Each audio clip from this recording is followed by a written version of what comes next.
up there? Do you hear that? Honey, it's probably just a drunken, semi-naked mock exorcism. Boys will be boys. Candidates drink from the skull. Let's say it happens, okay? My response, so what? Just from a layman's perspective, it looks to me like the exorcism was a miserable failure. So, for whatever reason, I found myself thinking about the strange concept of hazing.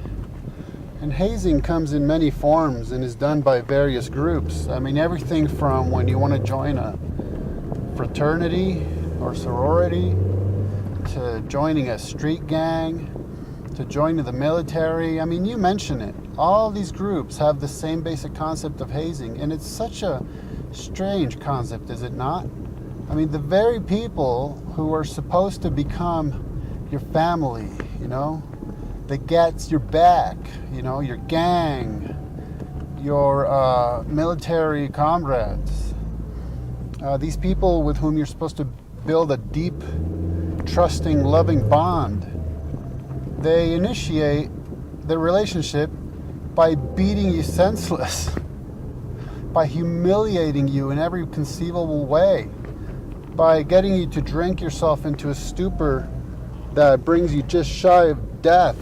I mean, it's so bizarre to just treat someone like as badly as you can imagine, so that the very next minute you can hug it out and now you're close-knit and tight forever, you know?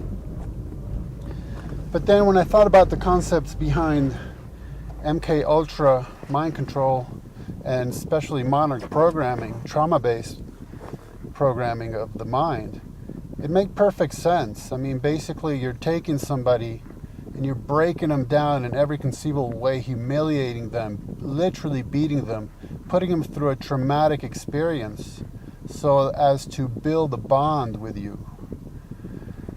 And this takes advantage of really what is no more than just a natural built-in reaction that we have to trauma, which is to build amnesia walls around it. And let me give you an example. I know somebody who suffered terrible back pain for many, many, many years.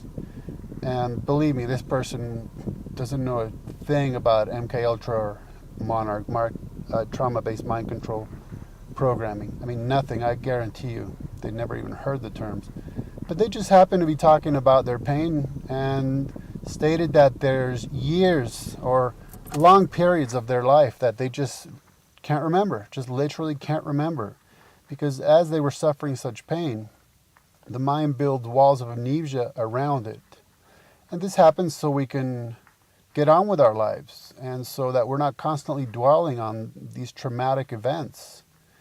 I'll give you another example. After my wife gave birth at one point, she said, "Oh, I'm never doing that again, never ever doing that again." But guess what? After a little while, "Oh, I want another baby." So after the event, it's so traumatic that she says, "I'm never doing that again." But then slowly, the trauma fades away, the memories of it, and it seems like, hey, that's something I could definitely do again. And of course, we all see the problems that are caused when this doesn't kick in quite right, and you end up with, for instance, soldiers with post-traumatic stress disorder, where they literally can't put these memories away, can't set them aside and keep on living a normal life.